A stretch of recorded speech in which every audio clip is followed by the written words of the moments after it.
21 of the executive orders from January 20th. Application of Protecting Americans from Foreign Adversary Controlled Applications Act to TikTok. So TikTok is very popular, and I think that's how a lot of kids and then adults saw a lot of what was going on in Gaza. It was a very slow process, but eventually people saw thousands of videos, of people that weren't under the rubble, as well as the rubble.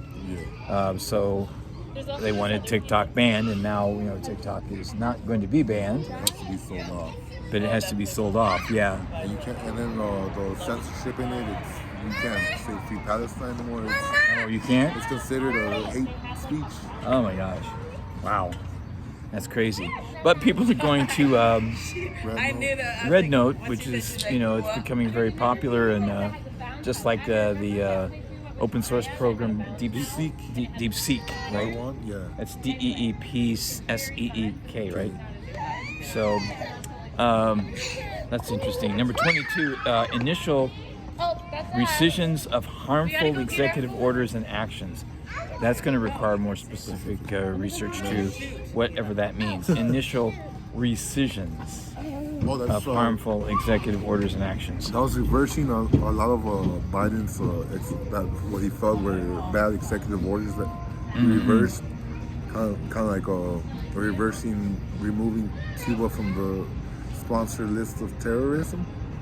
He did it. Biden did it the very last day, and Trump revoked that, so Cuba goes back to the same list. Another harmful, what Trump considered harmful, kind of like regulations and other things that were affecting. Like maybe sanctions, and in the case of Cuba also is embargo, right? Yeah, embargo. Number 23 is restoring freedom of speech and ending federal censorship. That one is a good one. That's like I was saying earlier.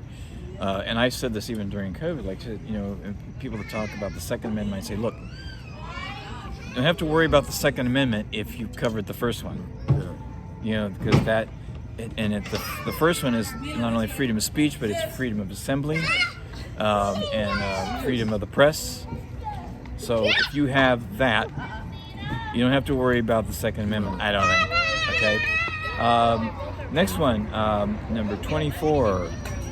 Is ending the weaponization of the federal government. That's a really good one. It's going to neutralize politics in the federal government. It's going to make it that it works for everybody, not just one part of the oligarchy. Well, in a way, for the workers, it's still kind of bad because it's not really there to protect the workers, but it's going to lay off the government from political persecutions of the masses for the moment, and also the politicians that are at odds with the establishment and the oligarchy. Yeah, and then the last one for the first day, number 25 of the executive orders from January 20th, putting America first in international environmental agreements. So I know that supposedly we have officially backed out of the Paris Climate Accord, but I think it was my understanding that there was some issues with that anyway. That it wasn't well thought out, or it wasn't considerate of more perspectives on what was to be prioritized in that. So, it's, in other words, it's kind of a work in progress, and until it's better established, we're not going to, he feels the U.S. should not be a part of something that isn't really, it's like it's not been official. It's not official, and it's not completed in his view. It's a degrowth plan, so it's the Paris Climate Accord. It's a degrowth plan to reduce the consumption of the majority of the masses, because their system is no longer sustainable. The masses aren't being paid the wages they used to, and the bosses don't really, with automation, they don't really need as many workers. Right now, that Waymo is going to be releasing their taxis in the freeways now. Now they're going to be able to travel on the 10, the 205, the 605, and the 110, I think. Waygo, the driverless cars? Yeah, the taxis, they're going to be... Oh, you're kidding. Yeah, they're going to be allowed to be driving on the... Oh, no. So that's going to make taxi drivers be out of business in a while, soon, and also Uber drivers. Wow, Come on, baby.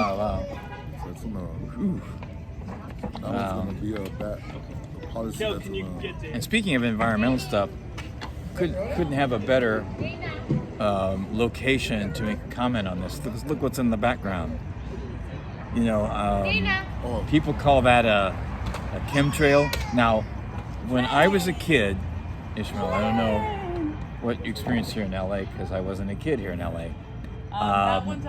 If you looked up in the sky and you saw that as what's called a jet stream, it was, I don't know, 10, 15, 20,000 feet in the air, and it was behind a jet.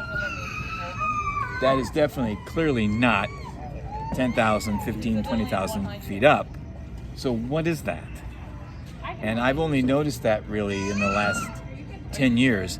And if anybody says it's only like in California, well, I know people in the Midwest that have seen it in small town skies. So what is that exactly?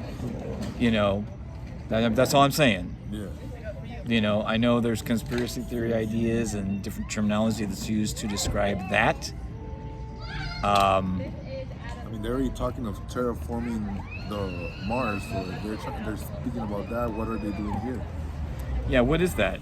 I mean, and anyway, we'll leave that as food for thought, and we'll revisit it as we need to. We'll 'Cause learn that. yeah, I know exactly. So that's the 25. So yeah. We'll cover some more later as the executive orders keep coming out. And as we get more information and have time to do more research, and please, you know, maybe you want to do that yourself and make a morning message, you know. I think food for thought.